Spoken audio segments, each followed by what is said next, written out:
महाभारत से बस एक आदमी को हटा दो, कृष्ण को बस, फिर बहुत मार खाते पांचों पांडव। भाई दूर दूर तक कोई बचाने वाला नहीं था। आपको एक बात बताऊं, सारे के सारे सटीक योद्धा कौरवों के साथ थे। सटीक योद्धा मतलब एक से एक बड़े धनुर्धर। पितामह भीष्म ऐसे थे जिन्होंने यह कहा था कि इन पांचों को तो नहीं मारूंगा, 10,000 सैनिक रोज मारूंगा। द्रोणाचार्य ने जब अपना ब्रह्मास्त्र निकाला था तब सारे देवता आ गए थे, बोले कि यह मत करो। द्रोणाचार्य ने कहा एक बार में खत्म कर देता हूँ। कर्ण ने अर्जुन को छोड़कर चारों पांडवों को जीवन दान दिया था और अंगराज कर्ण ने अर्जुन का वध कब का ही कर दिया होता, लेकिन श्री कृष्ण ने रथ के पहिए को जमीन में घुसा दिया था। नहीं तो कर्ण ने अर्जुन को यमराज से मिला ही दिया होता। और जब सब युद्ध जीत गए तब सभी को अहंकार हो गया और अहंकार में सभी एक दूसरे को लगे बोलने की युद्ध मैंने जीताया। तब सभी ने कहा कि चलो बर्बरीक से पूछते हैं। तब बर्बरीक ने कहा कि मैंने तो श्री कृष्ण के सुदर्शन चक्र को ही देखा है, सिर्फ विनाश करते हुए, और किसी ने भी युद्ध कि मां कुंती ने जिसको ठुकराया था राधा माँ ने उसको अपनाया था। सूर्य पुत्र भले ही मैं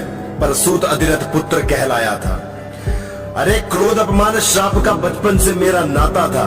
चुलबुल चंचल और चालाक मेरा भी एक भ्राता था। शास्त्र का शकुनी था वह, वेदों का अद्भुत ज्ञाता था, पर सूत और शास्त्र का ये मिलन पाखंडियों को न भाता था। अरे पिघलाकर डाला स्वर्ण गले में, तड़पा कर उसको मारा था। परिवर्तन की चाह में मैं भी भटक रहा था। अपमान का वह ज्वाला मेरे सीने में भड़क उठा था।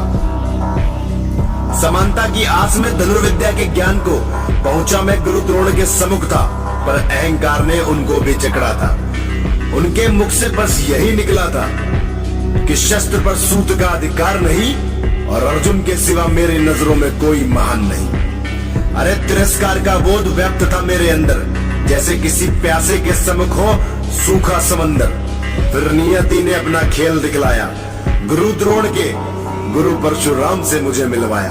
अरे कठिन परिश्रम और मिन्नतों के बाद उन्होंने मुझे अपना शिष्य माना था। इस स्वर्ण रूपी कुंदन को तपाकर उन्होंने मुझे सर्वश्रेष्ठ धनुर्धर बना डाला था। और अब मैं इस कविता के अंतिम शब्दों की ओर बढ़ता हूँ कि पर एक झूठ ने मुझसे छीन लिया मेरा ज्ञान था। गुरुदेव मुझसे हुए क्रोधित और वह उनका अधिकार था। शूद्र होकर बोला झूठ, ब्राह्मण होकर पाया उनका प्यार था, और ब्रह्मस्त्र का अनुसंधान भूल जाऊंगा यही उनका श्राप था। कि ब्रह्मस्त्र का अनुसंधान भूल जाऊंगा यही उनका श्राप था।